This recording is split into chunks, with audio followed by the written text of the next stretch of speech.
जय। भगवान की जय।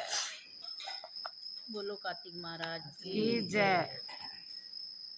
24वां अध्याय। राजा पृथु ने देवर्षि श्री नारद जी से पूछा, नारद जी, आपने तुलसी के इतिहास, व्रत, महात्म्य के बारे में कहा है। अब यह बताने की कृपा करें कि क्या इस कार्तिक मास में और भी देवताओं का पूजन होता है, यह भी मुझे समझा कर कहिए। श्री नारद जी बोले, पहले समय पर्वत के निकट कर्तिपुर में एक धर्मात्मा धर्मदत्त नामक ब्राह्मण रहता था। वह भगवान विष्णु के सब व्रत करता था और 8 पैरों की भक्ति में लीन रहता था। एक दिन कार्तिक मास में वह एक पहर रात शेष रहने पर जागरण के लिए भगवान विष्णु के मंदिर में गया। वह हर प्रकार की सामग्री लेकर पूजा करने के लिए जा रहा था कि उसने मार्ग में एक बड़ी भयंकर राक्षसी को देखा, जिसके बड़े बड़े दांत थे, लपलपाती हुई जीभ थी, बड़े बड़े लाल लाल नेत्र थे, जिसका शरीर नंगा था, मांस रहित था। उस भयंकर राक्षसी को देखकर धर्मदत्त बुरी तरह से कांपने लगा और कुछ उपाय न देखकर उसने पूजा वाली थाली और जल का लोटा उस राक्षसी पर फेंक दिया। क्योंकि उसने भगवत नाम का जप करते हुए वह सामग्री और जल का लोटा जिसमें कि तुलसी दल पड़ा हुआ था उसको मारा था। इससे उसके जन्म जन्मांतर के पाप नष्ट हो गए और उसे अपना पूर्व जन्म स्मरण हुआया।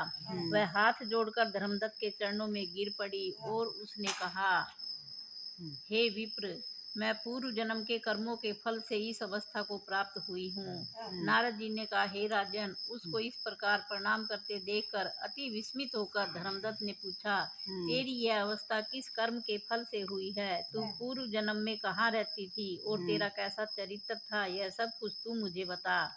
उस राक्षसी ने, जिसका नाम कलहा था, उसने कहा, हे ब्राह्मण, सौराष्ट्र में भिक्षुक नामक एक ब्राह्मण रहता था। मैं उसकी पत्नी थी। मेरा स्वभाव बड़ा ही निष्ठुर था।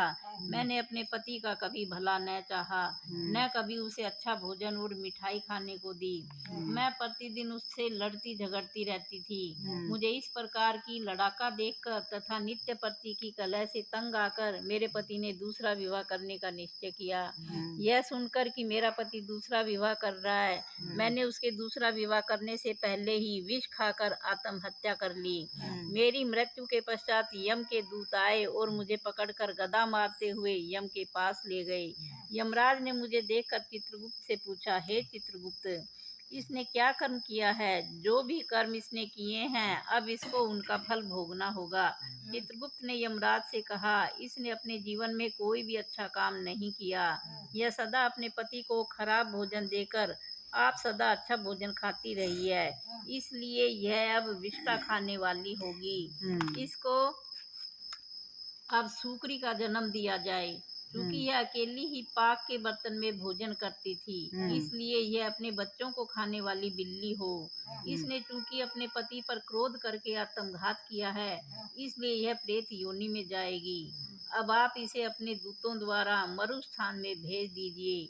वहाँ पर वह बहुत दिनों तक प्रेत योनि में रहकर फिर वह पापिन अपनी तीनों योनियों को भोगे। लो हे विप्र, अतः मैं 500 वर्षों से प्रेत योनि में हूँ और भूख प्यास के कारण नित्य दुखी रहती थी कि एक दिन भूख से तंग आकर मैं एक वैश्य के शरीर में प्रविष्ट हो गई और उसके शरीर द्वारा मैं कृष्णा और वेणी के संगम पर इस देश में आ पहुंची। मैं उस वैश्य के शरीर में रहती थी कि एक दिन भगवान शंकर व विष्णु भगवान ने मुझको बलात् उसके शरीर से बाहर निकाल दिया। फिर मुझे आप दिखाई दिए। आपके लोटे में से तुलसी जल का एक छींटा मेरे ऊपर पड़ा, जिससे कि मेरे सब पाप नष्ट हो गए। हे द्विजोतम, अब आप मुझे यह बताइए कि आगे होने वाली तीनों योनियों और इस प्रेत देह से मेरी मुक्ति किस तरह होगी। धर्मदत्त कलहा की बात सुनकर और उसके पिछले कर्मों और उसकी वर्तमान अवस्था को देखकर बड़ा दुखी हुआ और उसका दुख देखकर उसका चित्त पिघल गया। फिर उसने दुखित भाव से कहा। 24वां अध्याय समाप्त। आगे पढ़ो। चलो 25वां अध्याय। हाँ 25 हुआ है नहीं हाँ, फिर उसने दुखित भाव से कहा, तीर्थ व्रत और दान आदि के करने से समस्त पाप नष्ट हो जाते हैं, मगर प्रेत योनि में रहने वाले को इसका अधिकार नहीं है। परंतु तुम्हारे दुख को देखकर मैं अत्यंत दुखी हूँ और तुम्हारा दुख दूर किए बिना मुझे संतोष नहीं होता। तुम्हारे पाप बड़े भारी हैं, क्योंकि यह तीनों योनियाँ बहुत बड़े पाप करने वालों को ही प्राप्त होती हैं, और प्रेत योनि तो थोड़े से पुण्य से नष्ट भी नहीं हो सकती। लेकिन मैं तुम्हें इस योनि से अवश्यमेव छुड़ाऊंगा। इसलिए मैंने जो कार्तिक का व्रत किया है उसका आधा पुण्य तुम्हें देता हूँ, क्योंकि यज्ञ दान तीर्थ यह सब निश्चय ही कार्तिक के व्रत के पुण्य के समान नहीं है। नारद जी ने कहा, हे राजन, इतना कहकर धर्मदत्त ने उसको ओम नमो भगवते वासुदेवाय यह 12 अक्षर मंत्र सुनाया और तुलसी का जल उसके ऊपर छिड़का। बस फिर क्या था, क्षण भर में वह प्रेत योनि से छूटकर प्रज्वलित शिखा के समान दिव्य रूप धारण करके लक्ष्मी के समान सुंदर हो गई। तब वह धर्मदत्त को दंडवत प्रणाम करके प्रसन्नता से गदगद होकर बोली, हे ब्राह्मण, आपके आशीर्वाद से मैं इस घोर नरक से छूट गई हूँ। मुझे पाप सागर में डूबती हुई के लिए आप नौका के समान है। नारद जी ने कहा, हे राजन, अभी कल्हा इस प्रकार कह रही थी कि वहाँ पर विष्णुगण एक देदीप्यमान विमान लेकर आए। विमान के द्वार पर अप्सराएं और गण बैठे हुए थे। धर्मदत्त ने उन सब को देखकर दंडवत प्रणाम किया। पुण्यशील और सुशील नामक भगवान विष्णु के गणों ने धर्मदत्त को अपने हाथों से ऊपर उठाकर उसका अभिनंदन करके उन्होंने कहा, हे द्विजश्रेष्ठ, आप धन्य हैं, जो कि आप सदा भगवान विष्णु के व्रत कथा सेवा में लगे रहते हैं। आप सर्वदा दीन दुखियों पर दया करते रहते हैं। आप में जो अपने बाल्यकाल में पवित्र और शुभ कार्तिक व्रत किया था, आपने उसके आधे फल से कलहा के पूर्व जन्म के एकत्रित पाप नष्ट कर दिए हैं। यही नहीं, आपकी कृपा से उसके सैकड़ों जन्म के पाप नष्ट हो गए हैं। आपके जागरण आदि के करने के पुण्य प्रभाव से आकाश मंडल से यह विमान आया है। हे ब्राह्मण, अब हम इसे भांति भांति के भोगों से युक्त बैकुंठ में ले जा रहे हैं। आपके दान पुण्य के प्रभाव से कार्तिक व्रत या तुलसी पूजा के प्रभाव से यह अब भगवान विष्णु के निकट रहेगी। आप 20 जन्म के पश्चात अपनी दोनों स्त्रियों सहित बैकुंठ लोक में भगवान विष्णु के समीप रहोगे और मुक्ति प्राप्त करोगे। हे दया सागर, वह बहुत धन्य है और जन्म उन्हीं का फलीभूत है जिन्होंने तुम्हारी तरह भगवान विष्णु की भक्ति की है, क्योंकि भगवान विष्णु अपने भक्तों का भला क्यों क्या नहीं देते, वह सब कुछ देते हैं।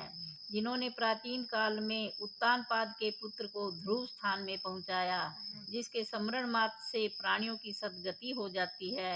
प्राचीन काल में भगवान विष्णु केवल अपने नाम के स्मरण से ही ग्रह द्वारा पकड़े हुए हाथी को हस्ती योनि से मुक्त करके जय नाम देकर अपना पार्षद बना लिया।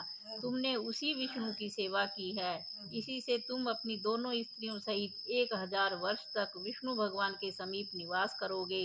जब तुम्हारा पुण्य क्षीण हो जाएगा, तब तुम पृथ्वी पर सूर्य वंश में अपनी दोनों स्त्रियों के साथ दशरथ के नाम से प्रसिद्ध राजा होगे, तथा यह कलहा तुम्हारे आधे पुण्य की भागीदार होने के नाते तुम्हारी तीसरी भार्या होगी। भगवान विष्णु तुम्हारे पुत्र के रूप में तुम्हारे निकट रहेंगे और देवताओं का कार्य करेंगे। भगवान विष्णु को प्रसन्न करने वाले तुम्हारे कार्तिक व्रत से अधिक महत्वपूर्ण यहाँ दान तीर्थ आदि और कोई भी नहीं है। हे दया सागर, तुम धन्य हो, क्योंकि तुमने जगत गुरु भगवान विष्णु को प्रसन्न करने के लिए कार्तिक का व्रत किया है, जिसके आधे पुण्य के फल की भागीदारी इस कलहा को इस समय हम अपने साथ विष्णु लोक ले जा रहे हैं। बोलो विष्णु भगवान की जय। बोलो कार्तिक माता महाराज की जय।